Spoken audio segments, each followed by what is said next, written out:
அனைவருக்கும் வணக்கம். ஒரு வாரமும் ஞாயித்துக்கிழமை பார்த்தீங்க அப்படின்னா, எஸ்ஏ ரேட்டிங்கான வீடியோஸ் அப்படின்றத நான் போஸ்ட் பண்ணிட்டே இருக்கேன். இந்த வீடியோஸ கண்டிப்பா யாரும் மிஸ் பண்ணாதீங்க. ஏன்னா, இதில தான் பார்த்தீங்க அப்படின்னா, ப்ரீவியஸ் இயர் சாம்பிள் கொஸ்டின் பேப்பர்ல இந்த மாரி கட்டுரைலாம் கேட்குறாங்களோ, அதெல்லாம் நான் என்ன பண்ணிட்டு இருக்கேன் அப்படின்னா, ஆன்ஸரா மேக் பண்ணி உங்களுக்கு நான் போட்டுட்டு இருக்கேன். அதனால இதெல்லாம் நீங்க படிச்சு கொஞ்சம் பிராக்டிஸ் பண்ணிட்டீங்க அப்படின்னா, வரக்கூடிய போர்ட் எக்ஸாம்ல உங்களால என்ன பண்ண முடியும் அப்படின்னா, இதுவரையும் பார்த்த வீடியோஸ வச்சு நீங்க ஒரு ஐடியாக்கு நீங்களே கூட என்ன பண்ண முடியும் அப்படின்னா, ஓனா எழுத முடியும். அதுக்கு இந்த மாரி வீடியோஸ நீங்க மிஸ் பண்ணாம பார்க்கணும். போறதுக்கு முன்னாடி இதான் நம்ம சேனலுக்கு யாராச்சும் ஃபர்ஸ்ட் டைம் வந்திருக்கீங்க அப்படின்னா, வெல்கம் டூ வேதாந்து சேனல். யாராச்சும் சப்ஸ்கிரைப் பண்ணாம இருக்கீங்க அப்படின்னா, உடனே சப்ஸ்கிரைப் பண்ணிக்கோங்க. லைக் பண்ணாம இருக்கீங்க அப்படின்னா, லைக் பண்ணிக்கோங்க. சின்னதா எனக்கு கொஞ்சம் த்ரோட் இன்ஃபெக்ஷன் இருக்குது. எனக்கு த்ரோட் பெயின் இருக்கு. அதனால என்னால சத்தமா பேச முடியல. கொஞ்சம் நான் நார்மலா கொஞ்சம் மீடியம் சவுண்ட்லயே பேசுறேன். ஆடியோ ஓரளவுக்கு உங்களுக்கு கிளியரா இருக்கும் அப்படின்றது நம்புறேன். சரி, ஓகே. இன்னைக்கு நம்ம பார்க்க போறது என்ன அப்படின்னா, எஸ்ஏ ரேட்டிங். சரிங்களா? அதுதான் இன்னைக்கு பார்க்க போறோம். இந்த வீடியோ ஆக்சுவலா ஒரு ரெக்கார்டிங் வீடியோ. சரிங்களா? லைவ் கிடையாது. அதுக்குன்னு லைவ் இல்லையே அப்படின்னு நினைச்சு என்ன பண்ணாதீங்க அப்படின்னா, இந்த வீடியோஸ மிஸ் பண்ணாதீங்க. ஏன்னா இதுல இருந்து தான் என்ன பண்ண போறாங்க அப்படின்னா, கொஸ்டின்ஸ்லாம் ரிப்பீட் ஆகறதுக்கு வாய்ப்பு இருக்கு. ஏன்னா இப்போ ரீசென்ட் டைம்ல பார்த்தீங்க அப்படின்னா, மந்த்லி டெஸ்ட் அப்புறம் பீரியாடிக் டெஸ்ட் ஒருத்தவங்களுக்கு நடந்துச்சு. நான் அவங்கள்ட்ட கேட்டேன். என்ன மாரி உங்களுக்கு கட்டுரை கேட்டாங்க அப்படின்னப்போ, அ இந்த மாரி கொரோனாவ பத்தி எங்களுக்கு கேட்டாங்க அப்படின்னு சொன்னாங்க. அப்ப கொரோனாவ பத்தி எங்க கட்டுரை கேட்டிருக்காங்க அப்படின்னா, போன வருஷம் ப்ரீவியஸ் இயர் கொஸ்டின்ல கேட்டிருக்காங்க. அப்ப அந்த கொஸ்டின் எடுத்து என்ன பண்ணியிருக்காங்க அப்படின்னா, அவங்க ஒரு கேள்வி கேட்டிருக்காங்க. அப்ப இந்த மாரி இருக்கக்கூடிய கேள்விகள நம்ம முழுக்க ஃபுல்லா பார்த்துட்டோம் அப்படின்னா, அப்ப நமக்கு எக்ஸாம்ல கேட்கும்போது நம்மளால என்ன பண்ண முடியும் அப்படின்னா, சூப்பர் டூப்பரா நம்மளால ஈஸியா எழுத முடியும். சரிங்களா?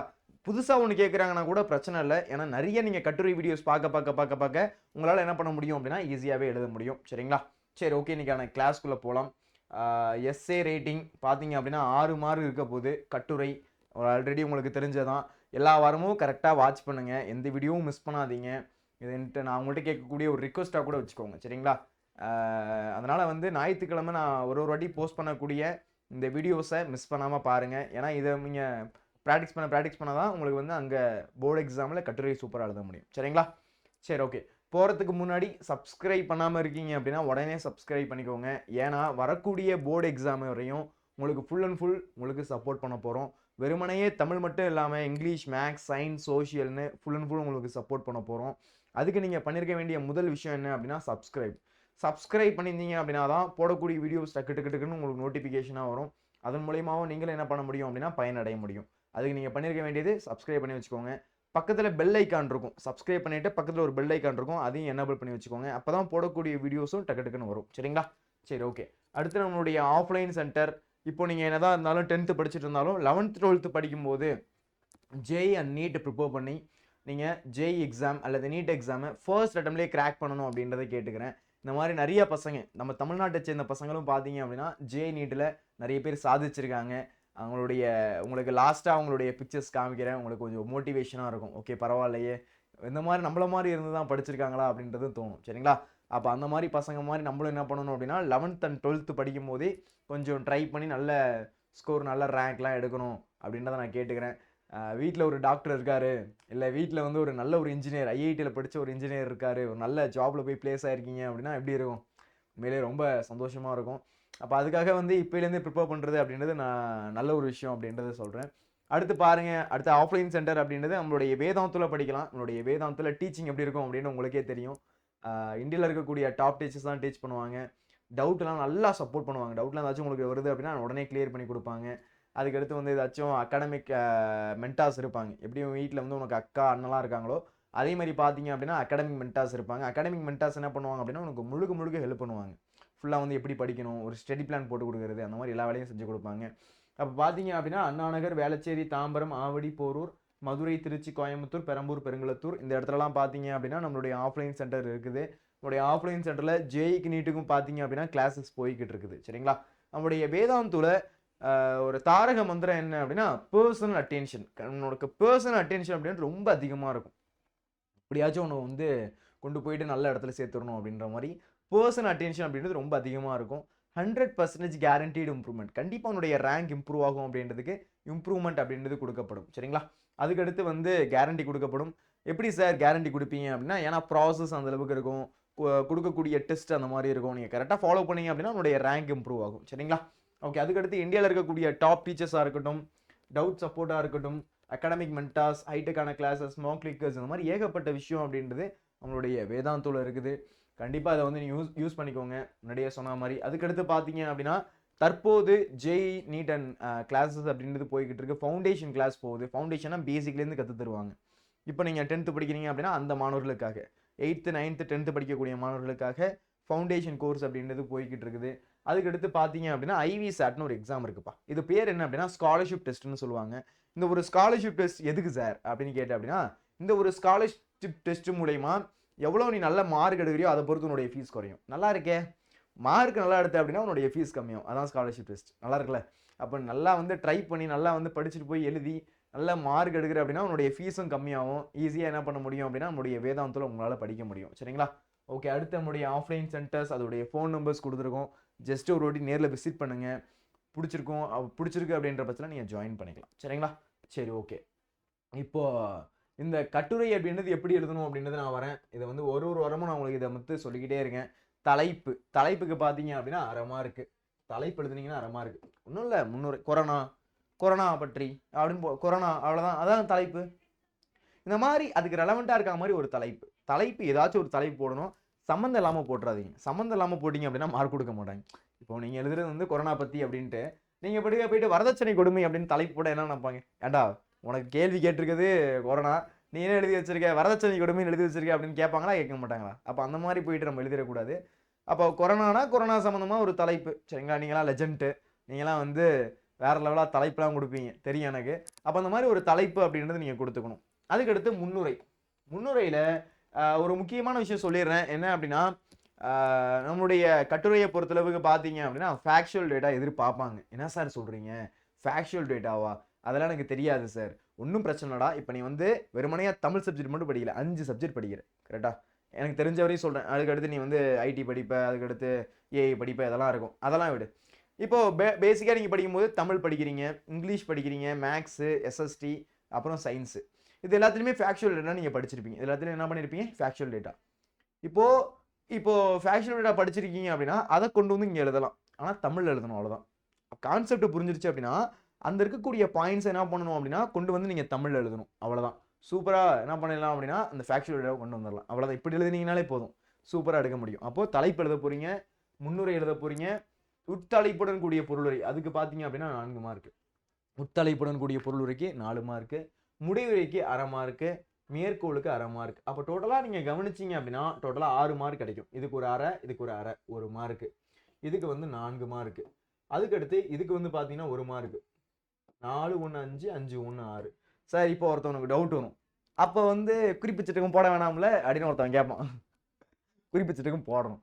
அப்போ குறிப்பிச்சட்டுக்கும் போடாமல் இருக்கலாமா?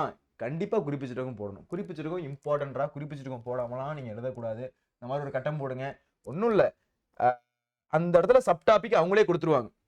அவங்களே என்ன பண்ணுவாங்க? சப்டாபிக் கொடுத்துருவாங்க. இந்த சப்டாபிக் எடுத்து நீங்கள் எழுதுனீங்கன்னா போதும். சரியா? அந்த சப்டாபிக்கே எடுத்து எழுதுனீங்கன்னா போதும். வேறு எதுவுமே ஒன்று வந்து கேட்கவே இல்லை. சப்டாபிக் எழுதுனீங்க அப்படின்னாலே சூப்பர். சரிங்களா? உங்களால் என்ன பண்ண முடியும் அப்படின்னா அதை ஃபுல் எழுதி நீங்கள் அதை ஒரு குறிப்பிட்ட இடத்துல கொண்டு வந்துடலாம். சரிங்களா? சரி, ஓகே. இன்றைக்கி கிளாஸ்க்குள்ளே போவோம். முன்னுரை. ஆக்சுவலாக நான் முன்னுரைக்கு போயிட்டேன். நீங்கள் வந்து பண்ண வேண்டியது என்ன அப்படின்னா ஃபஸ்ட்டு நீங்கள் பண்ண வேண்டியது குறிப்பு சட்டகம் போட்டு முன்னுரை எழுதணும், முடிவுரை எழுதணும். நடுவில் சப்டாபிக்ஸ் குறிப்பிட்டிருக்கணும். நடுவில் என்ன பண்ணியிருக்கணும்? சப்டாபிக்ஸ் குறிப்பிட்டிருக்கணும். அப்போ இதெல்லாம் பண்ணி தான் நீங்கள் என்ன பண்ண முடியும்? நீங்கள் கரெக்டாக ஆன்சர் எழுத முடியும். புரியுதுங்களா?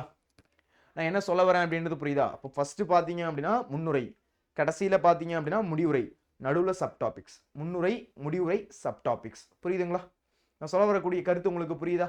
இப்படி பண்ணி தான் என்ன பண்ண முடியும் அப்படின்னா உங்களால் அந்த ஒரு குறிப்பிச்சட்டகத்தை ஃபில் பண்ண முடியும். ஆக்சுவலாக இந்த இடத்துல கொண்டு வரல. கொஷின்ஸ் உங்களுக்கு எப்படி கொடுப்பாங்க அப்படின்னா முன்னுரை, கொரோனா பாதிப்பு, என்ன பாதிப்பு அப்படி என்ன பண்ணுவாங்க? ஒரு லைனை கொடுத்துருவாங்க, ஐஃபன் போட்டு. அதை எடுத்து நீங்கள் குறிப்பிச்சட்டகத்தில் போட்டிங்கன்னா போதும். புரியுதா நான் சொல்கிறது என்ன சொல்ல வரேன் அப்படின்றது? ஃபஸ்ட்டு ஒரு ஸ்கேல் பென்சில் எடுத்து இந்த மாதிரி கட்டம் போடுறீங்களா, இந்த இடத்துல குறிப்பிச்சிருக்குன்னு போடுறீங்க.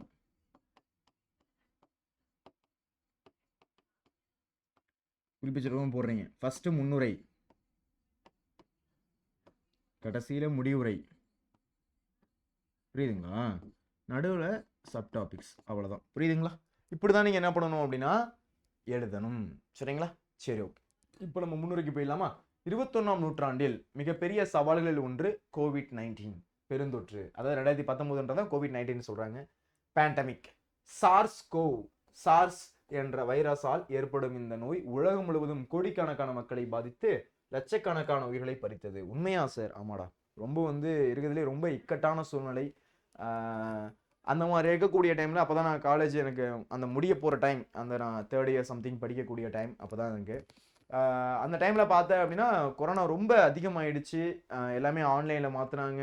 இந்த சைடு பார்த்துனீங்க அப்படின்னா ஃபுல் அண்ட் ஃபுல் என்ன பண்ணாங்க அப்படின்னா நிறைய பேர் செத்து மடிஞ்சுக்கிட்டு இருந்தாங்க. ஒரு இடத்துலையும் எங்கேயுமே வெளில போக முடியல. சாப்பாட்டுக்கு நிறைய கஷ்டமா இருந்துச்சு. மற்றபடி பார்த்தீங்க அப்படின்னா பாக்கி எல்லாரும் நல்லா தான் இருந்தாங்க. யார் அடித்தட்டு மக்களா இருக்காங்க, அவங்கள்ட்டலாம் காசு இல்லாத யார் இருந்தாங்களோ அவங்களாம் பார்த்தீங்க அப்படின்னா சாப்பாட்டுக்கு ரொம்பவே கஷ்டப்பட்டாங்க.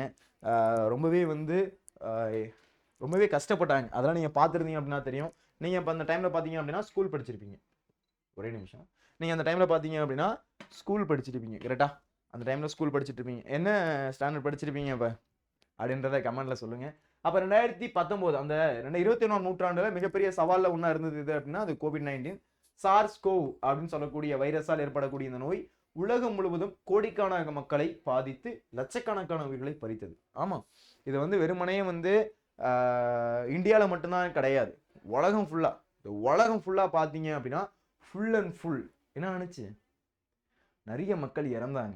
அதுலேயும் பார்த்தீங்கன்னா குறிப்பாக டாக்டர்ஸ் தன்னுடைய உயிரை பணையம் வைத்து என்ன பண்ணாங்க அப்படின்னா ட்ரீட்மெண்ட் பண்ணாங்க. ஃபஸ்ட்டு ரொம்ப உச்சமாக இருந்துச்சு. அதுக்கடுத்து வேக்சின் கொண்டு வந்தாங்க. அதுக்கடுத்து தடுப்பூசி போட்டாங்க. அதுக்கடுத்து 2 தடுப்பூசி அப்புறம் பிளான் பண்ணாங்க. ரொம்பவே கஷ்டமாக இருந்துச்சு. நிறைய பேர் பிஸ்னஸ் போணுச்சு. நிறைய பேருக்கு ஃபாரின் போனான்னு கனவு இருந்துச்சு, அது போணுச்சு. நிறைய பேரோட லைஃபே இந்த கொரோனாவில் பார்த்தீங்க அப்படின்னா அடி வாங்கினுச்சு. அந்த மாதிரி இருக்கக்கூடிய சூழ்நிலை அப்படின்றது அதிகமாக இருந்துச்சு. அப்போ 21ஆம் நூற்றாண்டின் மிகப்பெரிய சவாலில் ஒன்று COVID-19 பெருந்தொற்று.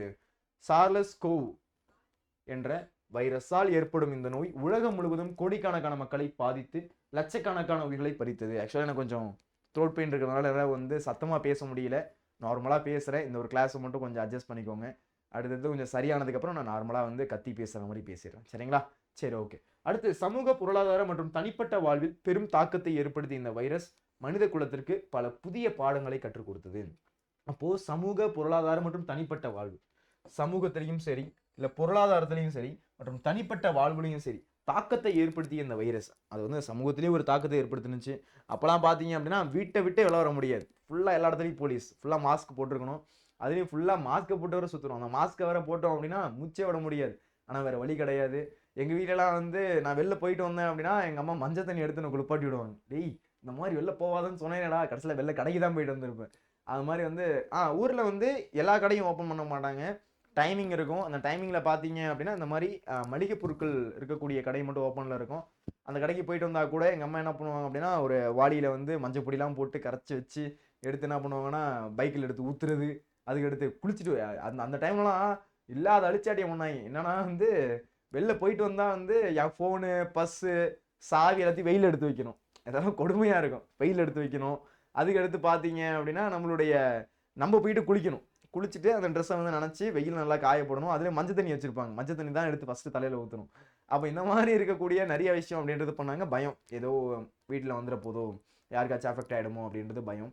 அது நம்ம எதுவும் தப்பு சொல்ல முடியாது. அப்போ அந்த மாதிரி எல்லாருக்கும் ஒரு மிகப்பெரிய ஒரு பயத்தை கொண்டு கொடுத்தது தான் இது அப்படின்னா நம்முடைய கொரோனா. அப்போது சமூக பொருளாதார மற்றும் தனிப்பட்ட வாழ்வில் பெரும் தாக்கத்தை ஏற்படுத்தின இந்த வைரஸ் மனித குலத்துக்கு பல புதிய பாடங்களை கற்றுக் கொடுத்தது.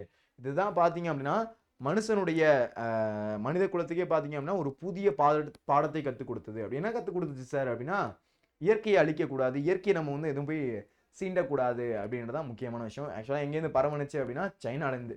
அது ஹூகாங் அப்படின்னு சொல்லக்கூடிய அந்த ஒரு எக்ஸாக்டான ஒரு பகுதி. அந்த பகுதியிலேருந்து தான் பார்த்தீங்க அப்படின்னா அந்த கொடிய கொரோனா வைரஸ் அப்படின்றது பரவணுச்சு. அதுவும் பார்த்தீங்க அப்படின்னா அந்த குரங்குகள்லேருந்து எதுவும் ஆராய்ச்சி செய்கிறது. அது மட்டும் இல்லாமல் நிறைய வைரஸ் அப்படின்றது பார்த்தீங்க அப்படின்னா சைனாலேருந்துண்டா பரவுது. உண்மைதான், சரியா? ஏன்னா அவங்க தான் என்ன பண்ணுறாங்க அப்படின்னா சும்மா இல்லாமல் ஏதாச்சும் ஆராய்ச்சி பண்ணுறேன். அதுக்கடுத்து அவங்க பார்த்தீங்க அப்படின்னா நிறைய மாமிசம் நார்மலாக சிக்கன் மட்டன் சாப்பிட்டா பரவாயில்ல, அவங்க போகிற வரதெல்லாம் அடித்து சாப்பிட்றாங்க.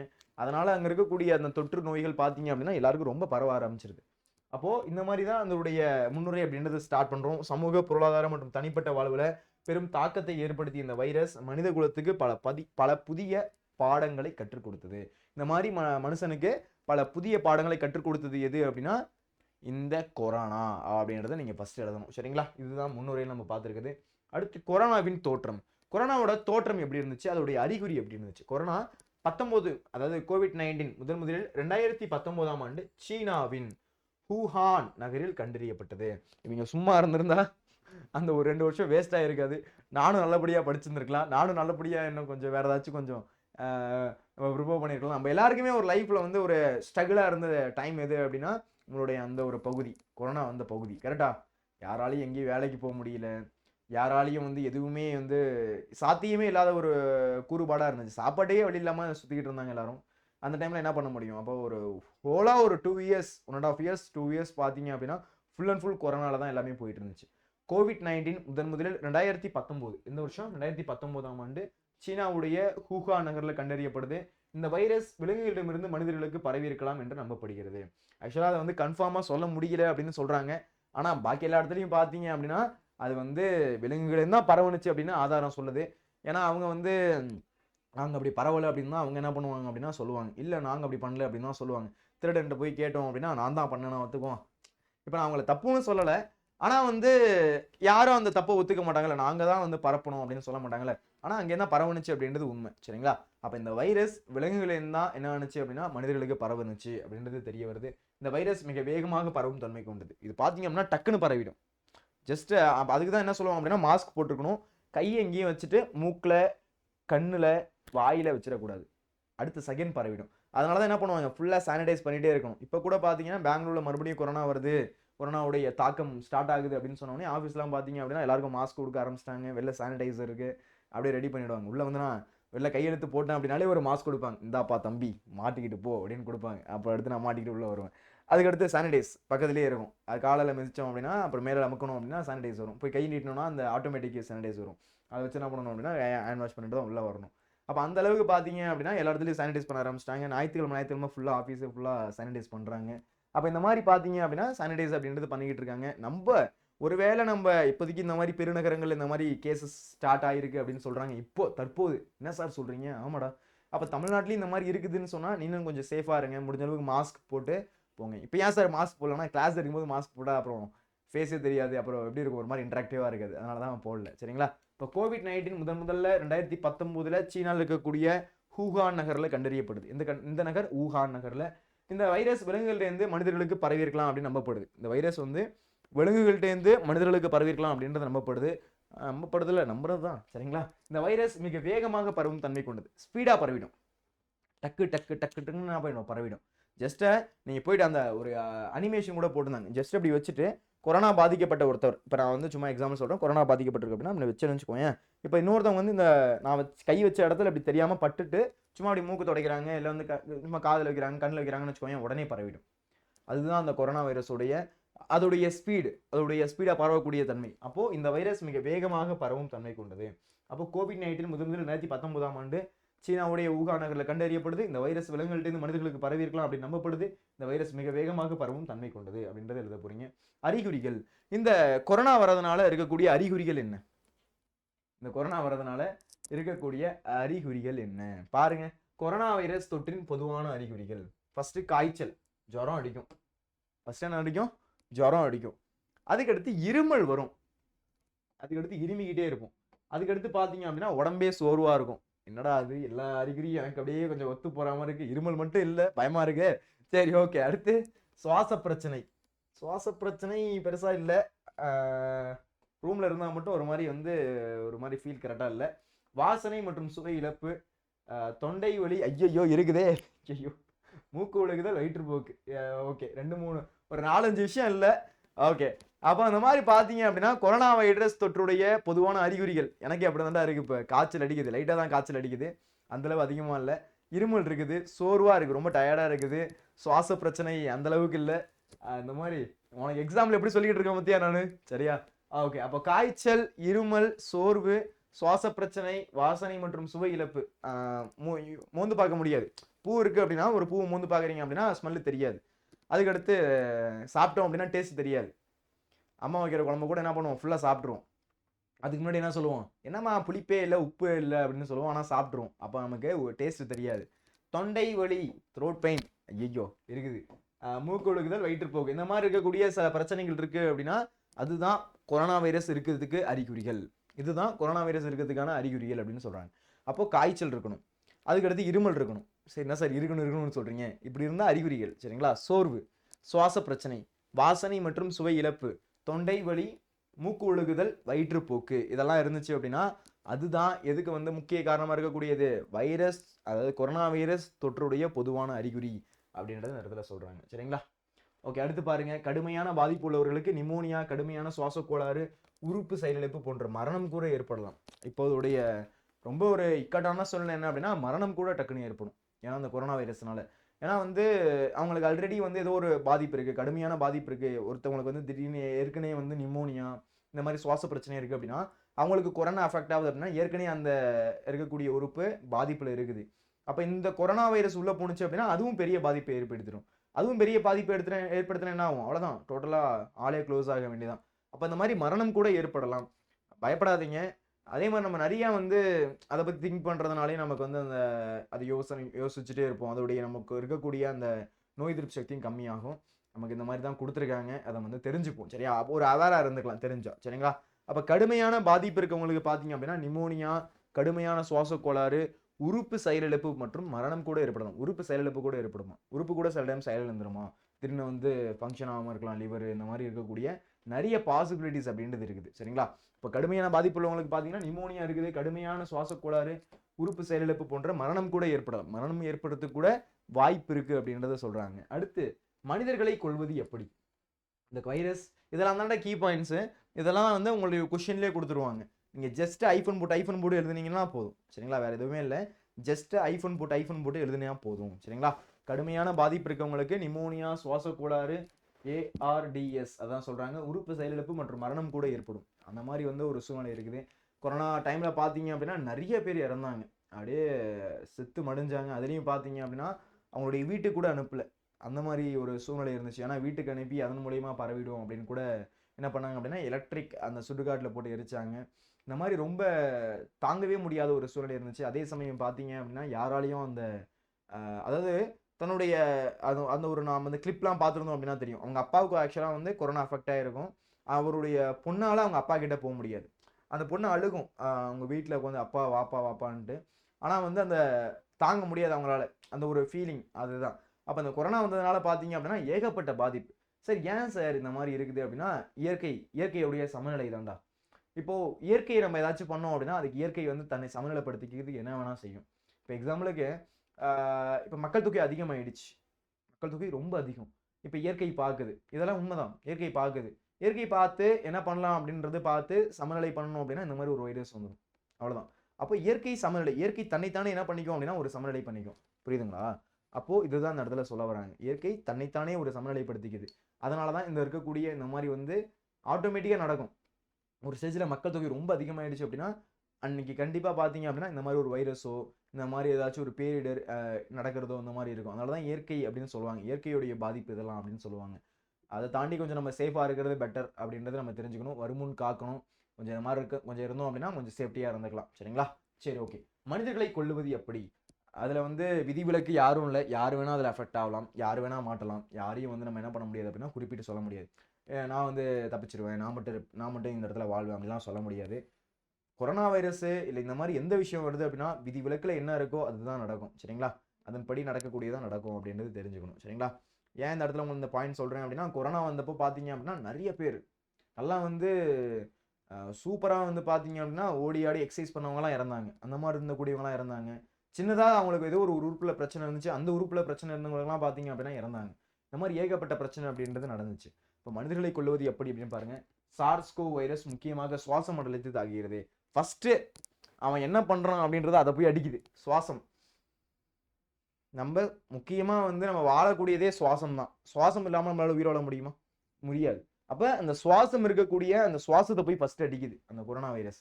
அப்ப SARS-CoV-2 வைரஸ் முக்கியமாக சுவாச மண்டலத்தை தாக்குகிறது. நம்மளுடைய சுவாச மண்டலத்தை என்ன பண்ணுது? ஃபர்ஸ்ட் போய் தாக்குது. இந்த வைரஸ் மனித செல்களில் உள்ள ACE2 ஏற்பிகளுடன் இணைந்து செல்களுக்கு நுழைகிறது. இது எப்படி போகுது அப்படின்னா வைரஸ் மனித செல்களில் உள்ள மனித செல்ல இருக்கக்கூடிய ACE2 அப்படின்னு சொல்லக்கூடிய ஏற்பிகளோட என்ன பண்ணுது அப்படின்னா இணைந்து செல்லுக்குள்ள போகுது. நுரையீரல் உள்ள செல்களில் வைரஸ் பெருகி நிமோனியாவை ஏற்படுத்தி, நுரையில் இருக்கக்கூடிய செல்ல வைரஸ் பெருகி என்ன பண்ணுது, நிமோனியாவை ஏற்படுத்துது. நுரையில் இருக்கக்கூடிய செல்ல வைரஸ் பெருகுது. அப்போ அந்த டைம்ல பாத்தீங்க அப்படின்னா நிறைய யோகா அப்படின்றது அந்த ஃபவுண்டேஷன் அந்த இருக்கக்கூடிய அந்த மாதிரி இருக்கக்கூடிய அந்த ஆர்கனைசேஷன் என்ன பண்ணாங்க அப்படின்னா வந்து சொல்லிக் கொடுத்தாங்க, யோகா வந்து பண்ணிக்கோங்க, ஏன்னா அந்த மூச்சு பயிற்சி தேவை, ஏன்னா உங்களுடைய லங்ஸ் எந்த அளவுக்கு நல்லா கெப்பாசிட்டியோட இருக்கும், நல்லா வந்து எதிர்ப்பு சக்தியோட இருக்கும், உங்களுடைய உடம்பு எந்த அளவுக்கு எதிர்ப்பு சக்தியோட இருக்கும், அப்போ அந்த கொரோனாவை பார்த்து அது போட்டியிடும், அதை வந்து எதிர்க்கும் அப்படின்னு சொன்னாங்க. அதனால வந்து எப்பயுமே வந்து நம்மளுடைய லங்ஸ் நல்லபடியாக இருக்கிறது ரொம்ப ரொம்ப ரொம்ப முக்கியம். ஏன்னா லங்ஸ் வந்து கொஞ்சம் சரியில்லை அப்படின்னா எது வேணா வந்து அஃபெக்ட் ஆகும், டக்குன்னு எது வேணா வந்து அஃபெக்ட் ஆகும். சரிங்களா? மனிதர்களை கொள்வது எப்படி? சார்ஸ்கோ வைரஸ் முக்கியமாக சுவாச மண்டலத்தை தாக்குது. சார்ஸ்கோ வைரஸ் பார்த்தீங்க அப்படின்னா முக்கியமாக எதை தாக்குது அப்படின்னா சுவாச மண்டலம், நம்ம வந்து சுவாசிக்கிறோம்ல அந்த சுவாச மண்டலத்தை போட்டு தள்ளிடுது. எது? இந்த சார்ஸ்கோ வைரஸ். இந்த வைரஸ் மனித செல்களில் உள்ள ACE2 ஏற்பிகளுடன் இணைந்து செல்லுக்குள் நுழைகிறது. அந்த இப்போ இந்த வைரஸ் பார்த்தீங்க அப்படின்னா இந்த வைரஸ் SARS-CoV-2 அப்படின்னு சொல்லக்கூடிய இந்த வைரஸ் பார்த்தீங்க அப்படின்னா ACE2 அந்த ஏற்பிகளுடன் என்ன பண்ணுது, இணைந்து செல்லுக்குள்ள நுழையுது. அப்போ நுரையீரல் இருக்கக்கூடிய செல்களோட என்ன பண்ணுது, இந்த வைரஸ்கள் பெருகுது. பெருகி பார்த்தீங்க அப்படின்னா நிமோனியாவை ஏற்படுத்துது. சரிங்களா? அப்போ அந்த நுரையில் இருக்கக்கூடிய செல்ல வைரஸ் பெருக ஆரம்பிக்குது. நுரையில் இருக்கக்கூடிய செல்ல என்ன ஆகுது, வைரஸ் பெருக ஆரம்பிக்குது. அது பெருகிறது மட்டும் இல்லாம நிமோனியாவை ஏற்படுத்துது அப்படின்றத சொல்றாங்க. புரியுதுங்களா? நான் என்ன சொல்றேன் அப்படின்றது புரியுதுங்க உங்களுக்கு? எல்லாருக்கும் அண்டர்ஸ்டாண்ட் ஆகுதான்னு பாருங்க. சொல்ல வரக்கூடிய பாயிண்ட்ஸ் எல்லாருக்கும் அண்டர்ஸ்டாண்ட் ஆகுதா? சரிங்களா? சரி, ஓகே, அடுத்து போகலாமா? அடுத்து பாருங்க. இதனால் நுரையீரல் திசுக்கள் வீங்கி ஆக்சிஜன் பரிமாற்றம் பாதிக்கப்படுகிறது. இதனாலதான் பாத்தீங்க அப்படின்னா நுரையில இருக்கக்கூடிய திசுக்கள் என்ன ஆகுது அப்படின்னா வீங்க ஆரம்பிக்குது. இந்த நுரையீரல இருக்கக்கூடிய திசுக்கள் என்ன ஆகுது, வீங்க ஆரம்பிக்குது. வீங்கி ஆக்சிஜன் பரிமாற்றம் பாதிக்கப்படுது. அப்ப நமக்கு பாத்தீங்க அப்படின்னா நம்ம யூஸ்வலா என்ன பண்றோம் அப்படின்னா கார்பன் டை ஆக்சைடை வெளிவிட்டுரும், ஆக்சிஜனை உள்ள இருக்கிறோம். கரெக்டா? ஒரு மனிதன் என்ன பண்றான், ஆக்சிஜனை உள்ள இருக்கிறான், கார்பன் டை ஆக்சைடை வெளிவிடுகிறான். கரெக்டா? கார்பன் டை ஆக்சைடை என்ன பண்றான், வெளிவிடுறான், ஆக்சிஜனை உள்ள இழுக்கிறான். கரெக்டா? இது வந்து உங்களுக்கு தெரிய வேண்டிய ஒரு பாயிண்ட். அப்போ இந்த இருக்கக்கூடிய மரங்கள் பாத்தீங்க அப்படின்னா என்ன பண்ணுது, மரங்கள் என்னடா பண்ணுது, மரங்கள் ஆக்சிஜனை வெளியிடுகிறது, கார்பன் டை ஆக்சைடை பெற்றுக்கொள்கிறது. கரெக்டுங்களா? அப்போ இதுதான் வந்து நம்ம வந்து சுவாசிக்கக்கூடிய மெத்தட். ஆக்சிஜனை உள்ள எடுத்துக்கிறோம், கார்பன் டை ஆக்சைடை வெளில வர்றோம். அப்போ இந்த மாதிரி நுரையீரல் இருக்கக்கூடிய திசுகள் வீங்க ஆரம்பிக்குது. வீங்கிறதுனால ஆக்சிஜன் பரிமாற்றம் பாதிக்கப்படுகிறது. அப்போ ஆக்சிஜன் உள்ள போயிட்டு வர முடியல, மூச்சு திணறல் ஏற்பட ஆரம்பிக்குது. மூச்சு திணறல், மூச்சே விட முடியாத மாதிரி ஒரு ஃபீல் இருக்கும். பார்த்துருக்கியா? அவனை வந்து ஒரு ரூம்ல ஃபுல்லா வந்து அடைச்சு வச்சிட்டோம் அப்படின்னா எப்படி இருக்கும், ஒரு மாதிரி இருக்கும். அதாவது மூச்சு விட முடியாது, அந்த ஒரு ஃபீல் இருக்கும்ல, அந்த மாதிரி ஒரு கம்ப்ளீட்டா நம்மளால ஒரு கம்ஃபர்டபுளா மூச்சு விட முடியாது, அந்த மாதிரி இருக்கும். அப்போ நுரையீரல் திசுக்கள் வீங்க ஆரம்பிச்சதுனால ஆக்சிஜன் பரிமாற்றம் பாதிக்கப்படுகிறது. கடுமையான சந்தர்ப்பங்களில் நுரையீரல் முழுமையாக செயலிழந்து, அதாவது கடுமையான சந்தர்ப்பத்தில் பார்த்தீங்கன்னா நுரையீரல் அதை கரெக்டாக பம்ப் பண்ணாதானே நல்லது. அப்போ அது முழுமையாக செயலிழந்து உடலில் ஆக்சிஜன் பற்றாக்குறை ஏற்பட்டு மரணம் நிகழலாம். அப்போ கரெக்டாக ஆக்சிஜன் உள்ள போயிட்டு வரணும். அதனாலதான் இப்போவே என்ன சொல்றேன் அப்படின்னா மூச்சு பயிற்சிலாம் பண்ணுங்க, கொஞ்சம் நானும் பண்ணணும். சரிங்களா? அப்போ பேசிக்காக பார்த்தீங்க அப்படின்னா உடலை கொஞ்சம் ஆக்டிவாக வச்சுக்கோங்க. ஜஸ்ட் ஒரு ரன்னிங் போயிட்டு வாங்க, இந்த மாதிரி கொஞ்சம் உடம்பை ஆக்டிவாக வச்சுக்கோங்க.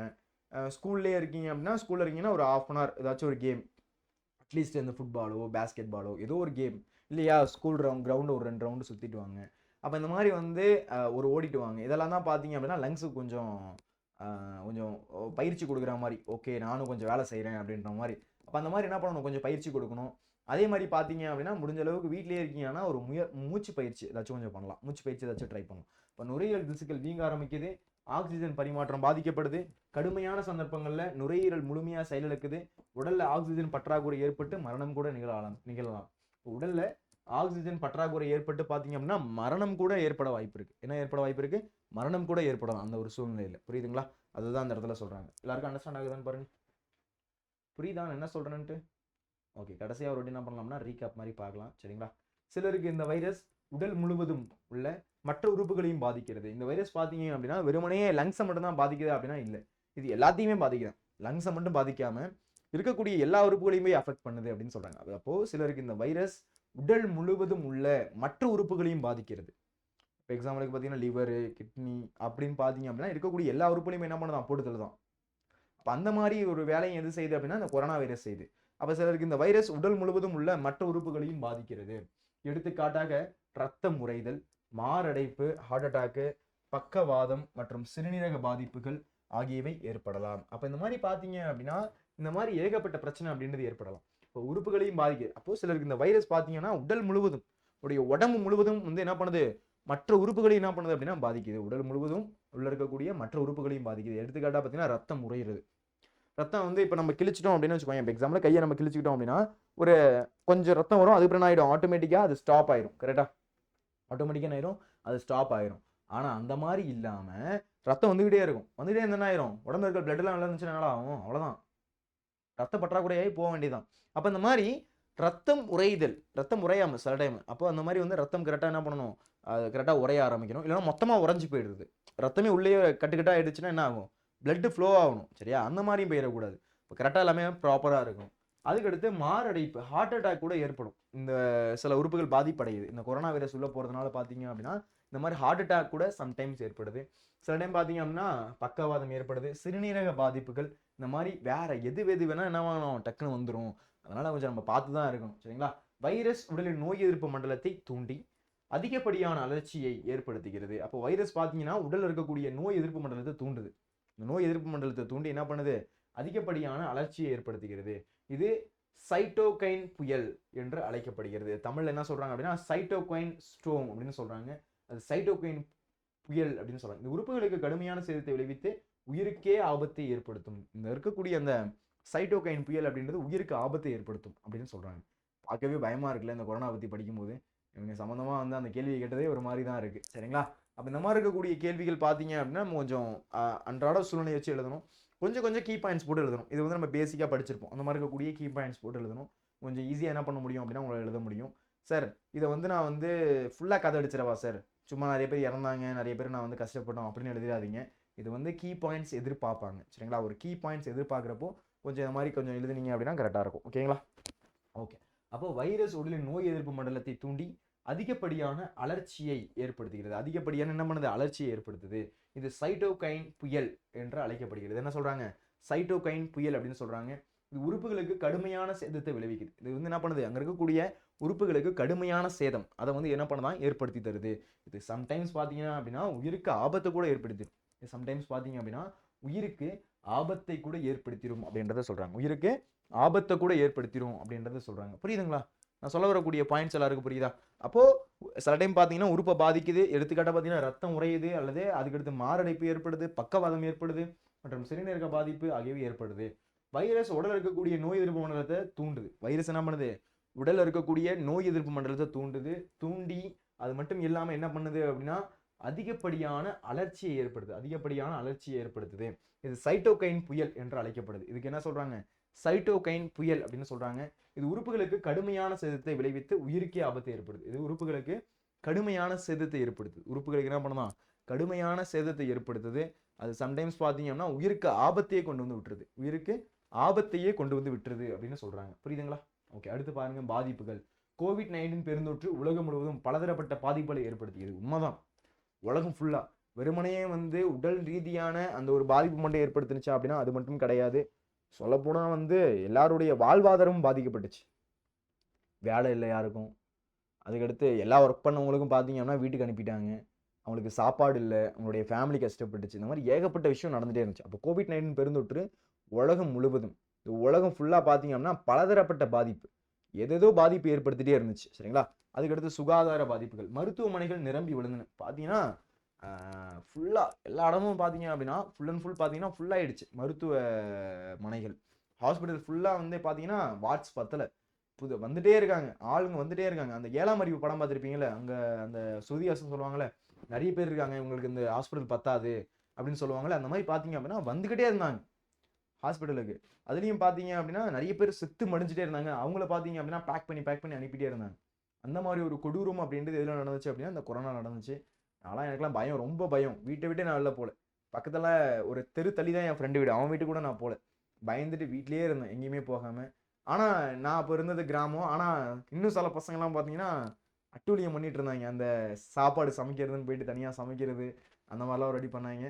ஒரு கொஞ்சம் நல்லா கம்மியானதுக்கு அப்புறம் நாங்களும் ஃப்ரெண்ட்ஸ்லாம் சேர்ந்து அந்த மாரி வந்து பண்ணோம். ஆனா வந்து பீக் டைம்ல நாங்க எதுவுமே பண்ணல. எங்க எல்லாருக்குமே செம பயம். வீட்லயும் சொல்ட்டாங்க. "வீட்ட விட்டு நீ எங்கேயும் போக்கூடாது. வீட்லயே தான் இருக்கணும். டிவி பார்த்துட்டு கூட உட்காந்துக்கோ" அப்படின்னு சொல்லிட்டாங்க. வீட்லயே தான் இருந்தோம். அப்போ மருத்துவமனைகள் அங்க இருக்கக்கூடிய மருத்துவமனைகள் பார்த்தீங்க அப்படின்னா, நிரம்பி வழிஞ்சுது. இருக்கக்கூடிய ஹாஸ்பிட்டல்ஸ். இந்த கோவிட்-19 இருக்கும்போது பார்த்தீங்க அப்படின்னா, ஹாஸ்பிட்டல்ஸ் ஃபுல்லா எப்படி இருந்துச்சு? நிரம்பி வழிஞ்சுது. மருத்துவ பணியாளர்கள் கடுமையான சவால்களை சந்தித்தனர். இப்போ மருத்துவ பணியாளர்கள் அவங்க என்ன பண்ணாங்க அப்படின்னா கடுமையான சவால்கள் அதை வந்து என்ன பண்ணாங்க அப்படின்னா சந்திச்சாங்க. இப்போ மருத்துவ பணியாளர்கள் பார்த்தீங்கன்னா கடுமையான சவால். ஏன்னா அவங்களுக்கும் ஃபேமிலி இருக்கு. அந்த ஃபேமிலியை விட்டுட்டு வந்து பார்த்தீங்க அப்படின்னா அவங்க வந்து ட்ரீட்மெண்ட் பண்றாங்க. ஒரு திடீர்னு லைட்டா அவங்களுக்கு அஃபெக்ட் ஆனா கூட அவ்வளவுதான். அவங்களுக்கு அந்த தொற்று பத்திக்கும்.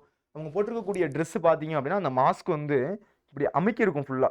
இந்த ஃபுல்லா அந்த கன்னத்தோட அந்த ஒரு மாஸ்க்லாம் கேள்விட்டே ஒரு டாக்டர் வீடியோ போட்டிருந்தாங்க.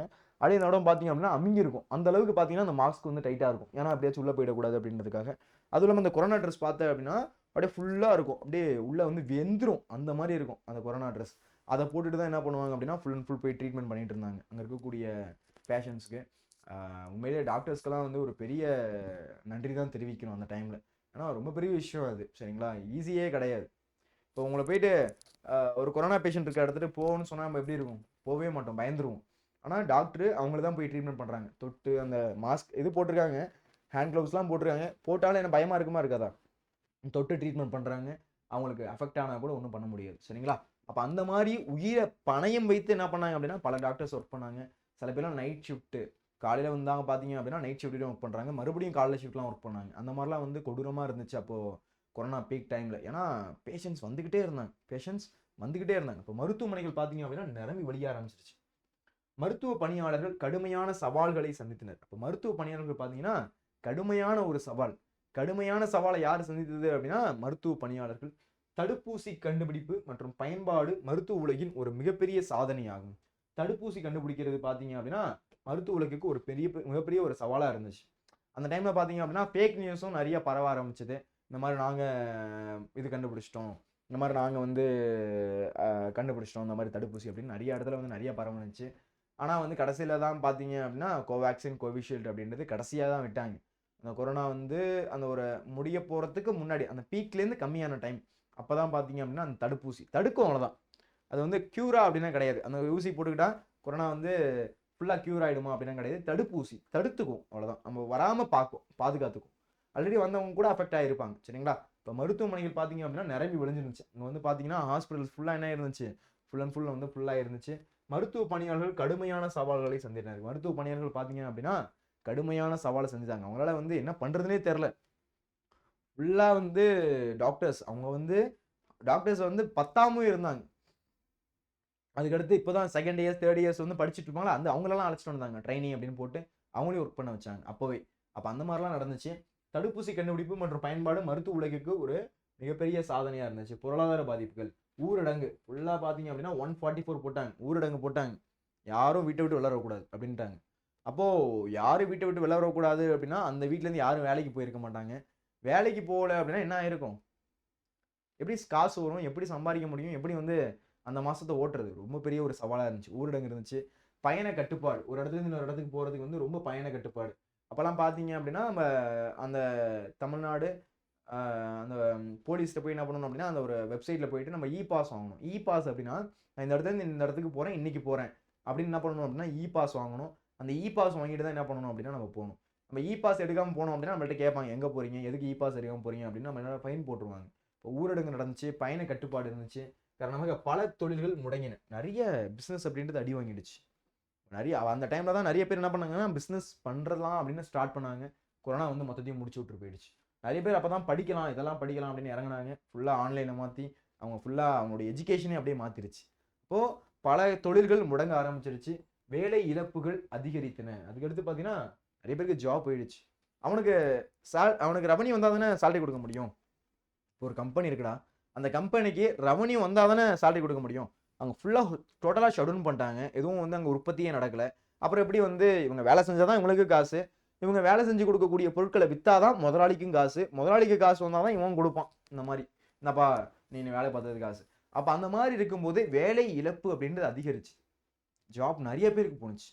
என்ன பண்ண முடியும்? ஃபாரின்லேயும் போணுச்சு, உலகம் ஃபுல்லாக போணுச்சு. ஃபாரினில் மட்டும் இல்லாமல் உலகம் ஃபுல்லாக பார்த்தீங்க அப்படின்னா ஜாப் அதிகமாக போணுச்சு. வேலை இழப்புகள் மற்றும் அதிகரித்தன. உலக பொருளாதாரம் பெரும் பின்னடைவை சந்தித்தது. உலக பொருளாதாரம் பார்த்தீங்க அப்படின்னா பெரும் பின்னடைவை சந்தித்தது. உலக பொருளாதாரம் என்ன ஆயிடுச்சு? பெரும் பின்னடைவை சந்தித்தது. அப்படியே பார்த்தீங்க அப்படின்னா அப்படியே ஃபுல்லாக அப்படியே அதனுடைய க்ரோத் பார்த்தீங்கன்னா கம்மியாயிடுச்சு.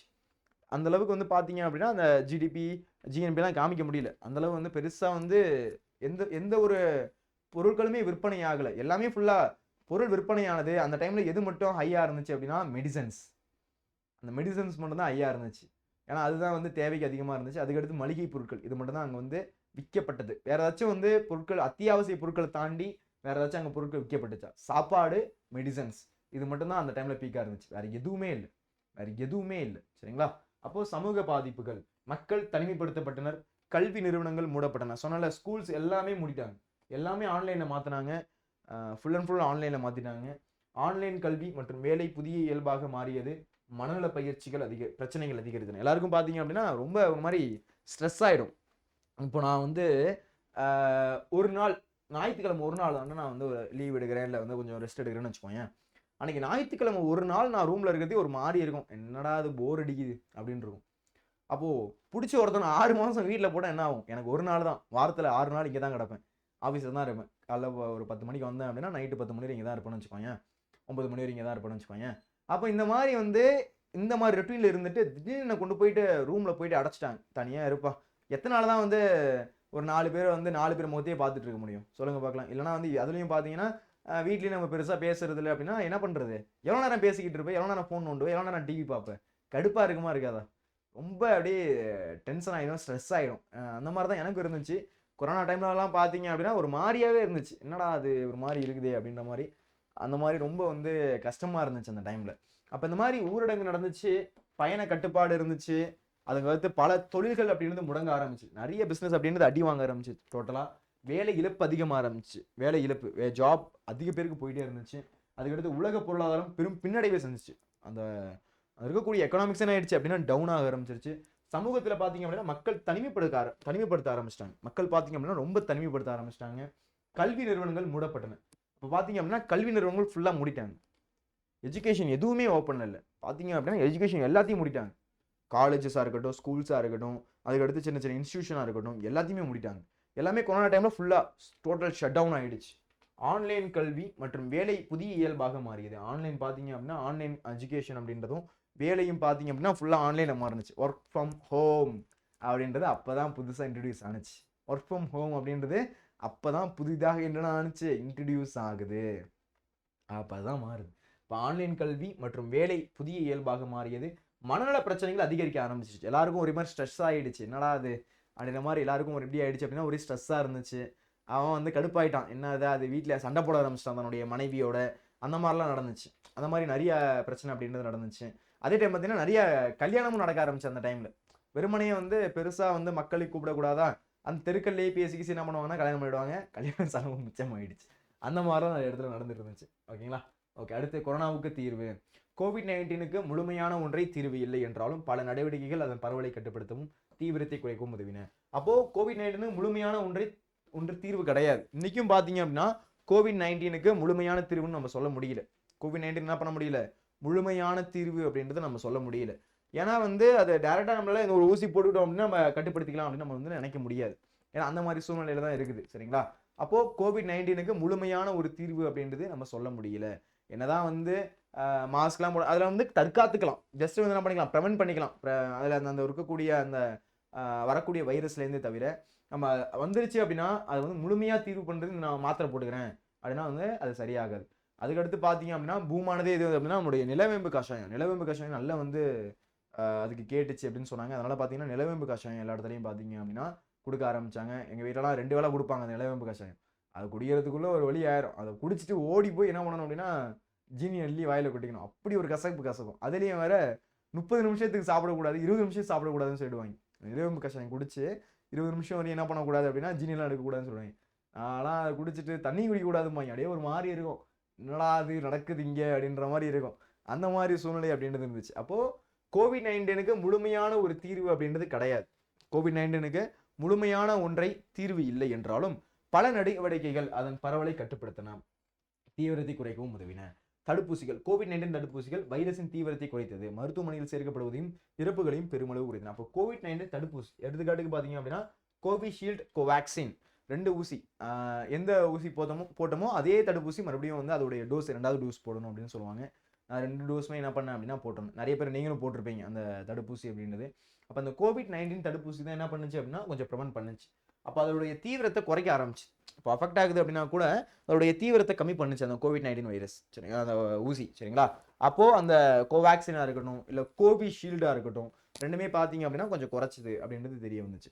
அப்போ மருத்துவமனைகள் சேர்க்கப்படுவதையும் இறப்புகள் பெருமளவு குறைந்தன. அப்போ மருத்துவமனையில் சேர்க்கப்படுவதையும் இறப்புகள் கொஞ்சம் கம்மியானுச்சு. அந்த ஊசி போட்டதுக்கு அப்புறம் தான் இறப்பு கொஞ்சம் கம்மியாக ஆரம்பிச்சு. அதை போட்டதுக்கு அப்புறம் தான் என்ன ஆச்சு, தன்னுடைய இறப்பு அப்படின்றது கொஞ்சம் கம்மியானுச்சு அப்படின்றத சொல்றாங்க, சரிங்களா. ஓகே, அடுத்து சுகாதார நடைமுறைகள். முகக்கவசம் அணிதல், சமூக இடைவெளியை கடைபிடித்தல், கைகளை அடிக்கடி கழுவுதல் போன்றவற்றை வைரஸ் பரவலை கட்டுப்படுத்த மிகவும் உதவின. அப்போ இன்னைக்கும் பார்த்தீங்க அப்படின்னா அந்த பழைய ஹேண்ட் வாஷ் முறை இருக்குடா. ஃபர்ஸ்ட் நம்ம தண்ணியில் ஃபர்ஸ்ட் கையை நனைச்சிக்கணும். அது பேசிக்காக நம்ம கழுவக்கூடிய முறை, கை கழுவக்கூடிய முறை. ஃபர்ஸ்ட் பேசிக்காக என்ன பண்ணணும், தண்ணியில் நம்ம கையை நனைச்சிக்கணும். நனைச்சிட்டு கையை எடுத்து பார்த்தீங்கன்னா சோப்பு அப்படி இல்லைன்னா வந்து ஹேண்ட் வாஷ் எடுத்து என்ன பண்ணணும் அப்படின்னா உள்ளங்கையில் கொஞ்சம் எடுத்து ஃபர்ஸ்ட் இப்படி தேய்க்கணும். தேய்ச்சிட்டு அதுக்கடுத்து நம்மளுடைய புறங்கை, இதுதான் ஆக்சுவலாக அவங்க இதுவரையும் கழுவ சொன்னாங்க. இதுவரையும் முழங்கை வரையும் என்ன பண்ண சொன்னாங்க அப்படின்னா கழுவ சொன்னாங்க. ஓகே, நான் ஃபஸ்ட்டு இதை மட்டும் பேசிக்காக சொல்லிடுறேன். ஃபஸ்ட்டு கொஞ்சோண்டு பார்த்தீங்க அப்படின்னா நம்மளுடைய இந்த பகுதி இருக்குல்ல, இதில் கொஞ்சோண்டு என்ன பண்ணணும் அப்படின்னா ஹேண்ட் வாஷ் அப்படின்னா சோப் எடுத்து நம்ம போட்டுட்டு ஃபுல்லாக இந்த மணிக்கட்டு வரையும், சரியா, இது வரையும் கழுவலனா கூட மணிக்கட்டு வரையுமாச்சும் அட்லீஸ்ட் என்ன பண்ணணும், வாஷ் பண்ணணும். நார்மலாக வாஷ் பண்ணுறீங்க அப்படின்னா அதுக்கு எடுத்துட்டு இந்த விரல் இருக்குல்ல, இந்த விரல் இடுக்கில் இருக்கக்கூடிய அழுக்கு எடுக்கணும். இந்த மாதிரி என்ன பண்ணணும் அப்படின்னா அந்த ஒரு அழுகை வந்து எடுக்கணும். அதே மாதிரி இந்த விரலுக்கு, அதுக்கடுத்து இப்படி இந்த விரலுக்கு இடையில இருக்கக்கூடியது, அதுக்கடுத்து இந்த விரலுக்கு இடையில இருக்கக்கூடியது. அப்போ இந்த மாதிரி ஃபுல்லாக வாஷ் பண்ணிட்டு நல்லா சோப்பாக இருக்கணும். நல்லா வந்து சோப்பு நிறையா இருக்கும், தெரியுமில்ல. நம்ம ஹேண்ட் வாஷ் போட்டோம் அப்படின்னாலே ஃபுல்லாக சோப்பு நிறையாயிடும்.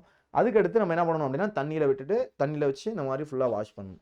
இப்படி வாஷ் பண்ண என்ன பண்ணாங்க அப்போது அந்த டைமில் சொல்லி கொடுத்தாங்க. அப்போது சுகாதார நடைமுறைகள், முகக்கவசம் கண்டிப்பாக வந்து மாஸ்க் போடணும். சார் மூச்சே உடம்புல சார் அப்படின்னு நினச்சாலும் மாஸ்க் போடணும். அதுலேயும் வந்து அந்த N36 N46 ஒரு இருக்கும், இப்படி இருக்கும் ஒரு மாதிரி கூம்பு மாதிரி. இப்படி போட்டோம் அப்படின்னா அந்த மாஸ்க்னால பார்த்தீங்க அப்படின்னா கொஞ்சம் அது இன்னும் கொஞ்சம் ப்ரிவெண்ட்டாக இருக்கும். பெருசாக வந்து நம்மளால் ஆனால் ரொம்ப கஷ்டமாகவும் இருக்கும். ஆனால் மூக்கு வச்சு அந்த சுவாசிக்கக்கூடியது, அதனால் ரெண்டு மாதிரி கட்டலாம் இந்த இடத்துல வரும்போது. அப்போ அந்த மாதிரி முகக்கவசம் அணிய வேண்டும். சமூக இடைவெளியை கடைபிடிக்கணும். அப்போ தான் பார்த்தீங்க அப்படின்னா பக்கத்துலலாம் யாரும் உட்காரக்கூடாது. அதுக்கடுத்து டிஸ்டன்ஸ் விட்டு உட்காரணும்னு சொன்னாங்க. அதுக்கடுத்து ஒரு ஆளுக்கு இன்னொரு ஆளுக்கும் பார்த்தீங்கன்னா இவ்வளோ தூரம் டிஸ்டன்ஸ் இருக்கணும். அதுக்கடுத்து நீங்கள் எங்கேயாச்சும் போகிறீங்க அப்படின்னா கூட அந்த ரவுண்ட் போட்டிருப்பாங்க. கரெக்டாக பார்த்தீங்க அப்படின்னா ஒரு ரவுண்ட் போட்டிருப்பாங்க, ஒரு 2 மீட்டர் அந்த மாதிரி என்ன பண்ணியிருப்பாங்க அப்படின்னா இந்த மாதிரி வந்து அந்த இடத்துல ஒரு ரவுண்ட் போட்டிருப்பாங்க. அதுக்கடுத்து பார்த்தீங்க அப்படின்னா இந்த இடத்துல ஒரு ரவுண்ட் போட்டிருப்பாங்க. இப்படி நின்று தான் நம்மளால் என்ன பண்ணணும் அப்படின்னா அவங்களுக்கு வந்து அவங்க போய் பொருள் வாங்கணும், நம்மளும் போய் பொருள் வாங்கணும். இப்போ இந்த முகக்கவசம் அணிதல், சமூக இடைவெளியை கடைபிடித்தல், கைகளை அடிக்கடி கழுவுதல் போன்றவற்றை வைரஸ் பரவலை கட்டுப்படுத்த மிகவும் உதவின. அப்போ இதுதான் என்ன பண்ணியிருக்கு அப்படின்னா வைரஸ் பரவுறதை மிக மிக கட்டுப்படுத்தியிருக்கு அப்படின்னு சொல்கிறாங்க. அப்போ இதுதான் கட்டுப்படுத்தும். அப்போ நம்ம இதுக்கப்புறமும் வந்து நார்மலாகவே நமக்கு உடம்புக்கு எதுவும் வரக்கூடாது அப்படின்னா இந்த மாதிரி ஹேண்ட் வாஷ் பண்ணுங்கள். ஜஸ்ட்டை வந்து வெறுமனையாக சும்மா வந்து கை அப்படி காட்டி உடையாந்துருவாங்க. நானும் அப்படி தான் சின்ன பிள்ளையில இருப்பேன். கை கழுவ சொன்னால் இந்த மாதிரி இப்படி கூட பண்ண மாட்டேன். வெறுமனை என்ன பண்ணுவோம் அப்படின்னா கையை மட்டும் இப்படி கை காமிச்சிட்டு உடையாந்துருவேன். அப்போ தான் வந்து நல்லா ஊறி இருக்கக்கூடிய அழுக்கெல்லாம் நல்லா இருக்கும். சாப்பாடு சாப்பிடும்போது நல்லா அழுக்கெல்லாம் உள்ளே போகும். எனக்கு அந்த சின்ன பிள்ளையில வந்து நமக்கு என்ன பண்ண தெரியாது அப்படின்னா கரெக்டாக அந்த மாதிரிலாம் ஹேண்ட் வாஷ் பண்ணணும்னு தெரியாது. கையை போய் என்ன பண்ணுவோம் அப்படின்னா தண்ணியில் காமிச்சிட்டு வந்துட்டு அதான் கை கழுவுறது. ஆக்சுவலாக அப்படிலாம் பண்ணோம் அப்படின்னா ஏற்கனவே அழுக்காக இருக்கும். வெறுமனையாக சாப்பிட்டா கூட போயிடும்னு வச்சுக்கோங்க. வெறுமனையே ஏற்கனவே அழுக்காக இருக்கும். அப்போ தான் அந்த தண்ணியில் ஊறி போய் ஃபுல்லாக அழுக்கு வந்து கையில் சேர்ந்துருக்கும். சாப்பிடும்போது நல்லா அழுக்கு உள்ளே போகும். அந்த மாதிரிலாம் பண்ணக்கூடாது. நல்லா ஒரு சோப்பு அப்படி இல்லைன்னா ஒரு ஹேண்ட் வாஷ் எடுத்து நல்லா வந்து கையை கழுவி அப்படி தான் நீட்டாக கிளியராக வச்சுக்கணும், சரியா. கைகளை அடிக்கடி கழுவுதல் போன்றவற்றை வைரஸ் பரவலை கட்டுப்படுத்த மிகவும் உதவின, சரிங்களா.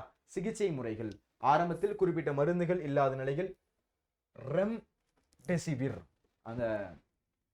ரெம்டெசிவிர் மற்றும் டெக்ஸாமெத்தாசோன் போன்ற மருந்துகள் மற்றும் துணை சிகிச்சை முறைகள் நோயின் தீவிரத்தை குறைப்பது உதவின.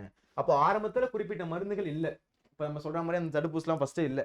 தடுப்பூசி பார்த்தீங்கன்னா அந்த கோவிஷீல்டு, கோவேக்சின் அதெல்லாம் இல்லாத டைமில் இந்த ரெம்டெசிவிர் அப்படின்னு சொல்லக்கூடிய அந்த மருந்தும், அதுக்கடுத்து டெக்ஸாமெத்தாசோன் அப்படின்னு சொல்லக்கூடிய மருந்துக்கு தான் என்ன பண்ணியிருக்கு அப்படின்னா அந்த துணை சிகிச்சை முறையில் ரொம்பவே அதிகமாக வந்து நமக்கு இருந்திருக்கு. அதுதான் அதோடைய தீவிரத்தை கம்மிப்படுத்தியிருக்கு அப்படின்றத சொல்கிறாங்க. ஆராய்ச்சி மற்றும் மேம்பாடு, வைரஸ் குறித்த தொடர்ச்சியான ஆய்வுகள் புதிய மருந்துகள் மற்றும் சிகிச்சை முறைகளை கண்டறிய உதவின. அதுக்கு வந்து நிறைய சயின்டிஸ்ட் பார்த்தீங்க அப்படின்னா உயிரை கொடுத்து உழைக்க ஆரம்பிச்சாங்க. எப்படியாச்சும் இந்த வைரஸ் வந்து நம்ம கட்டுப்படுத்தணும், எப்படியாச்சும் இந்த வைரஸை வந்து நம்ம குறைக்கணும் அப்படின்னு நினைக்கிறாங்க. ஆனால் இன்னைக்கு காலத்தில் பார்த்தீங்க அப்படின்னா மெடிசனே பிஸ்னஸாக மாற்றிட்டாங்க. அதாவது வந்து கேள்விப்பட்டிருக்கலாம், நிறைய இடத்துல பார்த்தீங்க அப்படின்னா அவங்களே புதுசாக நோய்கள் உருவாக்குறாங்களாம். 7ஆம் அறிவில் நடக்கும்ல, 7ஆம் அறிவில் அவங்களே நோயை உருவாக்குவாங்க. அதுக்கு மருந்து வச்சுருப்பாங்க. அந்த நோயை விற்று அந்த நோயை வர வச்சுட்டு மருந்து வந்து இவ்வளோ காசு அப்படின்னு காசு கொடுத்து வாங்கிட்டோம் அப்படின்னா சரியாயிடும். புரியுதுங்களா? இப்போ இந்த மாதிரி மெடிசனையே இந்த காலத்தில் பார்த்தீங்க அப்படின்னா பிஸ்னஸாக மாற்றிட்டாங்க. அந்த மாதிரி வந்து ஒரு காலகட்டத்தில் தான் நம்ம வாழ்ந்துகிட்டு இருக்கோம். நம்ம தான் நம்மளுடைய உடம்பை நல்லபடியாக பார்த்துக்கணும். நம்ம தான் நம்மளுடைய உடம்பை நல்லபடியாக பார்த்துக்கணும். நம்ம தான் என்ன பண்ணணும் அப்படின்னா கொஞ்சம் கேர் எடுத்துக்கணும். இல்லைனா வந்து எது வேணா ஏற்படும். அந்த மாதிரி இருக்கக்கூடிய ஒரு சூழ்நிலை காலகட்டத்தில் தான் நம்ம வாழ்ந்துகிட்டு இருக்கோம். சரிங்களா? அப்போ இந்த மாதிரி இருக்கக்கூடிய டைம் சரிங்களா? இப்போ ஆரம்பத்தில் குறிப்பிட்ட மருந்துகள் இல்லாத நிலையில ரெம்டெசிவிர், டெக்ஸாமெத்தாசோன் போன்ற மருந்துகள் மற்றும் துணை சிகிச்சை முறைகள் நோயுடைய தீவிரத்தை குறைக்கிறது இருந்துச்சு. வைரஸ் குறித்த தொடர்ச்சியான ஆய்வுகள் புதிய மருந்துகள் மற்றும் சிகிச்சை முறைகளை கண்டறிய உதவின.